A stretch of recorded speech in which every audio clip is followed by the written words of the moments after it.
So this is the Broken Bones Fracture. It was designed originally for the Wonderful Pistachios professional cycling team. We were a crit team. We had big, strong, powerful riders, so we needed something that was pretty stiff, something that could hold up to a lot of racing, a lot of traveling, a lot of sprinting. And what we found, which was nice, is that even though we designed it for these big, powerful sprinter types, it's actually good for your typical rider, for your real rider. Because these high-end bikes made by the big manufacturers, by the big corporations, are really designed for their Pro Tour riders, their 135-pound riders, and that's just not who the typical cyclist is. The typical cyclist is 160 pounds, 180 pounds. They can't keep replacing frames when they break them. They don't have a team of mechanics riding behind them. So this bike is really good for anybody. It's quick handling. You can maneuver through traffic. You can maneuver in the group rides. It's got a nice matte black finish, which is kind of cool. You know, one of the things, we went to this company, this manufacturer in Taiwan. We didn't reinvent the wheel, because there's no reason to. There's some really good engineers in Taiwan, people who really know what they're doing. And we kind of went to them and we said, we don't want any of the bullshit. Like these bikes that are designed, with flat tubing so that the manufacturer can put their logo really big on the side.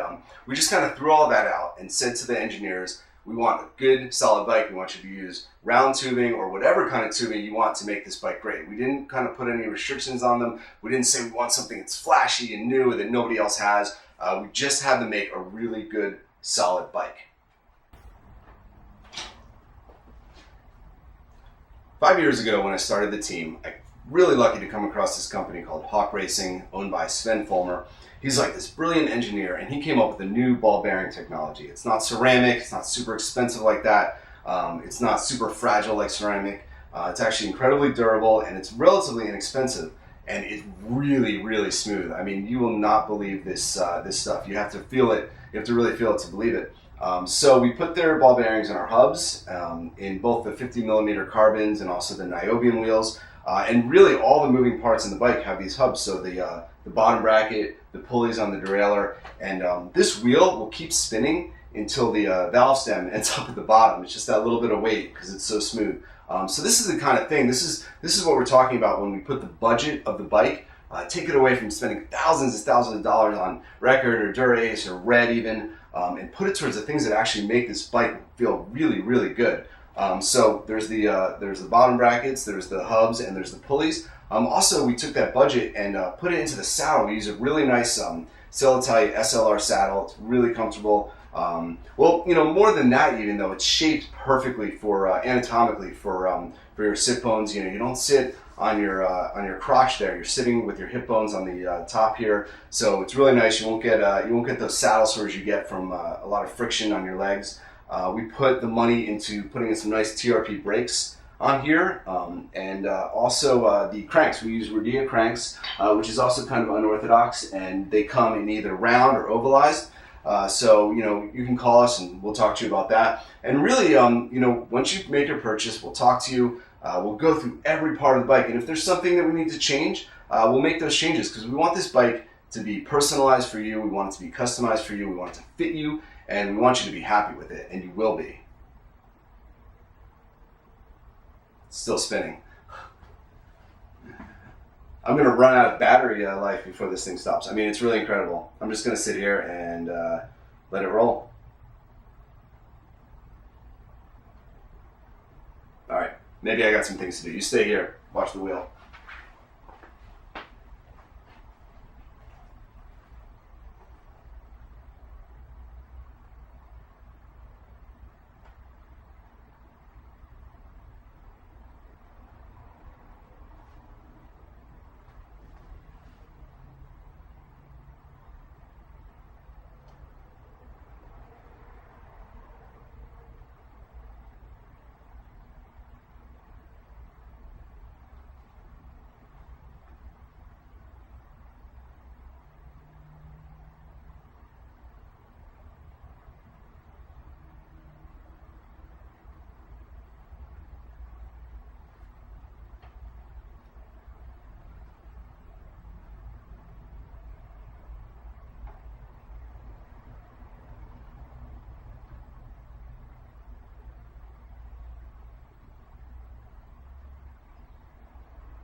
Are you still here? Could be out training or something. So I think it's been, I don't know, 6-7 minutes. It's really incredible. You got to feel this. I wish every one of you could come down to the shop and spin this wheel or spin these cranks, because this is what matters in a bike. This is what makes a bike fast, is these little touches that we paid attention to that I think sometimes are ignored because everyone's thinking like, you know, in terms of Gruppo. Everyone's thinking in terms of, oh, this is a Dura-Ace or record. And the fact is, it just doesn't matter that much. I mean, this is what matters on a bike. So, I don't know, it's still going.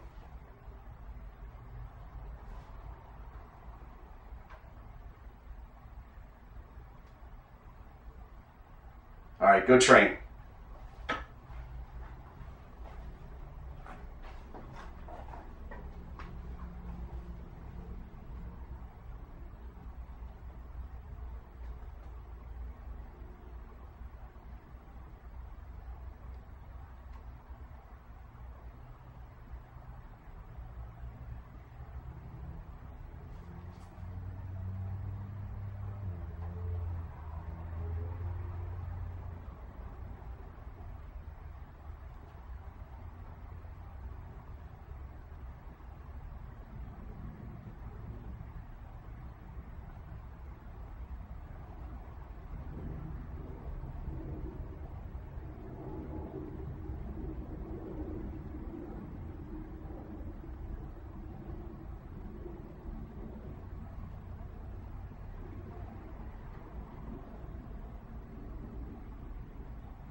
Okay, let's see if I'm right about this, the idea that the valve stem is going to end up at the bottom.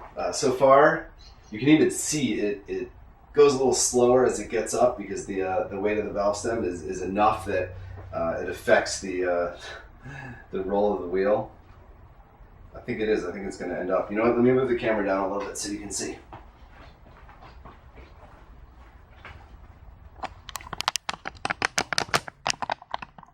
I'm actually running out of battery. This is pretty incredible.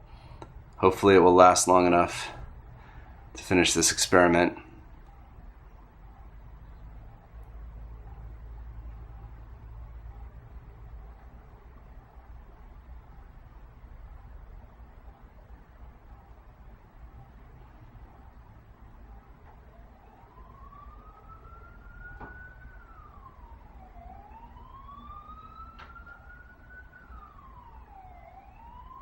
Battery is dying, almost there.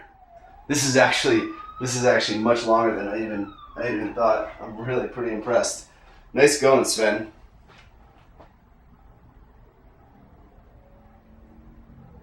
you will not see this on any other wheel out there. I guarantee. Go out, buy the most expensive wheel set you can find, and it's not going to spin for 10, 12 minutes, whatever it's been.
And if you don't think this is going to affect the way your bike rides, the performance of your bike, especially in the cranks and the pulleys, then you haven't been paying attention. There it goes. Straight to the bottom. Awesome.